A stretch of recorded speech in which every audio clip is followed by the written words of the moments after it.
안녕하세요. 당신의 소울메이트 최은경입니다. 삶을 같이 공부하는 소울러 여러분, 오늘도 반갑습니다. 지난 영상에서 제가 자율신경 실조증을 겪으면서 결국 찾아낸 방법이 청진기 명상법이라고 말씀드렸는데요.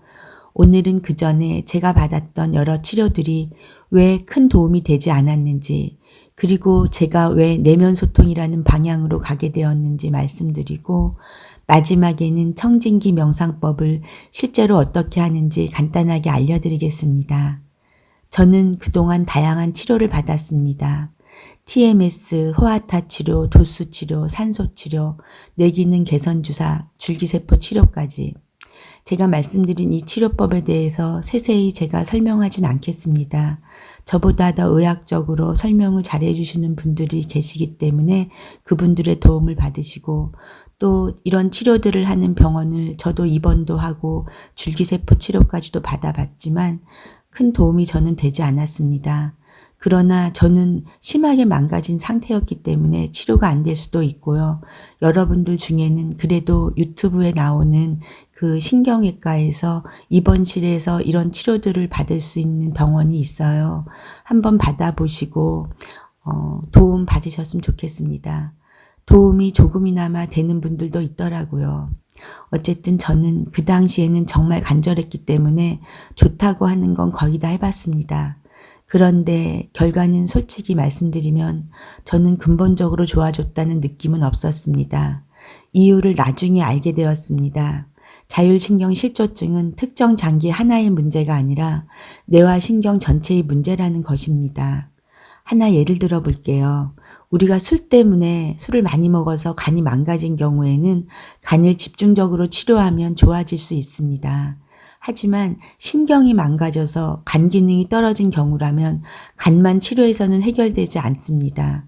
왜냐하면 문제의 시작이 간이 아니라 뇌신경과 뇌이기 때문입니다. 자율신경 실조증도 마찬가지였습니다. 몸의 특정 부위를 치료하거나 증상을 줄이는 방식으로는 근본적인 변화가 일어나지 않았습니다. 그래서 결국 제가 내린 결론은 이것이었어요. 부분이 아니라 전체를 봐야 한다. 그리고 그 중심에는 뇌가 안전하다고 느끼는 상태가 있어야 한다는 것이었습니다. 그래서 저는 방향을 바꾸게 됩니다. 밖에서 해결하려고 하기보다 내 안과 소통해보자. 이게 바로 제가 말하는 내면 소통입니다. 이 개념은 김주환 교수님의 강의와 유튜브에서도 참고하실 수 있습니다. 그리고 자율신경 실조증이 심할 때는 뇌를 쉬게 해주는 것이 매우 중요합니다. 우리가 보고 듣고 말하는 모든 과정은 생각보다 많은 뇌 에너지를 사용하게 합니다.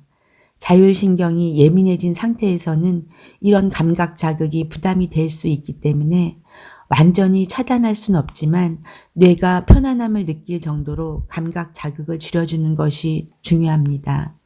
또 한 가지, 저희가 이렇게 뇌신경이 망가지지 않은 분들은 사람을 만나거나 어떤 것을 사물을 보거나 뭐 듣는 거, 조용한 음악 듣는 거 이런 것들은 더 좋을 거라고 생각하는데 이렇게 많이 망가지신 분들은 그런 것들조차도 오히려 해가 되는 경우가 있어요. 저는 잔잔하고 명상음악 같은 건 도움이 될까 하고 들어봤는데 그것보다도 아무것도 뇌가 해석할 수 있는 모든 것을 사실은 차단시키는 게 더 중요하더라고요. 예를 들어서 조명을 어둡게 하고 눈을 감고 쉬는 것, 그리고 소리를 줄이는 것, 이것만으로도 뇌는 안정되는 방향으로 가게 됩니다.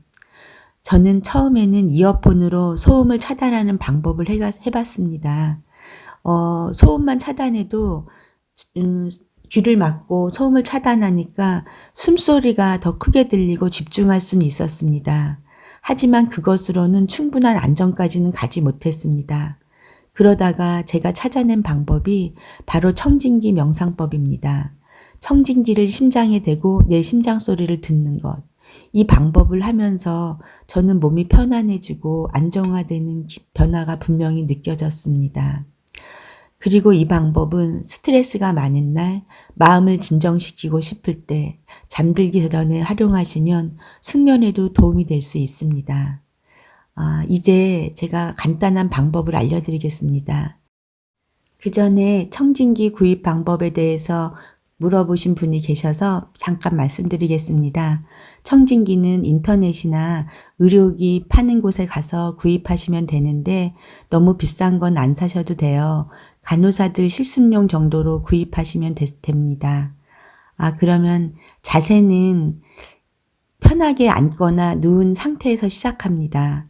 그리고 청진기를 댈 때 심장 위치를 정확히 모르는데 어떻게 하나 고민하실 수 있는데 이렇게 대보면 왼쪽 가슴 부위에 여러 군데 대고 들어보시면 심장 소리가 잘 드는 곳이 있어요.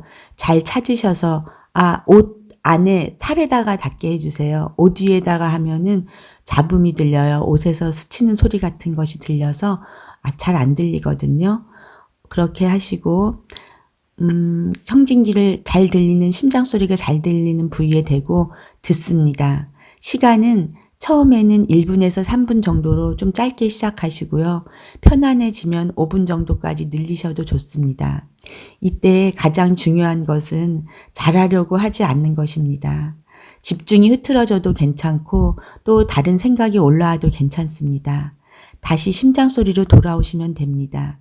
그리고 주의할 점은 너무 오래 하려고 하지 마시고 몸이 불편해지기 전에 멈추는 것이 좋습니다. 그리고 청진기는 오래 대고 있으면 그 귀 부위가 아플 수 있기 때문에 무리해서 사용하는 것은 피하셔야 합니다. 그래서 요즘은 소음 차단용 이어폰이나 귀마개를 활용해서 외부 소리를 줄이고 심장 소리나 호흡에 집중하는 방법도 충분히 도움이 될 수 있습니다. 물론 청진기보다는 심장 소리가 그렇게 정확하게 들리진 않지만 어느 정도는 도움이 됩니다.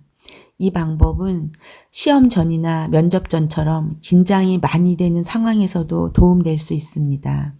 잠깐이라도 외부 소리를 줄이고 내 호흡이나 심장 리듬에 집중하면 긴장을 낮추는 데 도움이 될 수 있습니다. 그리고 꼭 기억하셨으면 하는 것은 이 방법 하나만이 정답이라는 것은 아닙니다. 평상시에는 어싱이나 어깨 근육 풀기, 호흡 명상 등으로 늘 기본적인 안정 상태를 만들어 주시고 저번에 말씀드렸던 것처럼 정말 힘들고 견디기 어려운 어떤 날이 있어요. 그런 힘든 순간에 그 고비를 넘기기 위한 방법으로 청진기 명상법이나 감각 자극을 줄이는 방법을 활용해 주셨으면 좋겠습니다. 자율신경실조증은 부분 치료가 아니라 전체 신경의 안정이 핵심입니다. 그리고 그 시작은 내 몸과 연결되는 것, 내면과 소통하는 것이라고 생각합니다. 청진기를 통해 내 심장 소리를 들으면 뇌에서 거부감을 많이 줄어듭니다. 밖에서 외부에서 들리는 소리는 그것을 해석해야 되고 뇌를 많이 사용해야 되지만 내 내면의 소리를 통해 뇌는 긴장을 멈추고 안정화가 될 수 있기 때문입니다. 오늘 영상이 도움이 되셨다면 구독과 좋아요로 소울러가 되어주세요. 소울러 여러분, 다음 영상에서 다시 만나겠습니다. 감사합니다.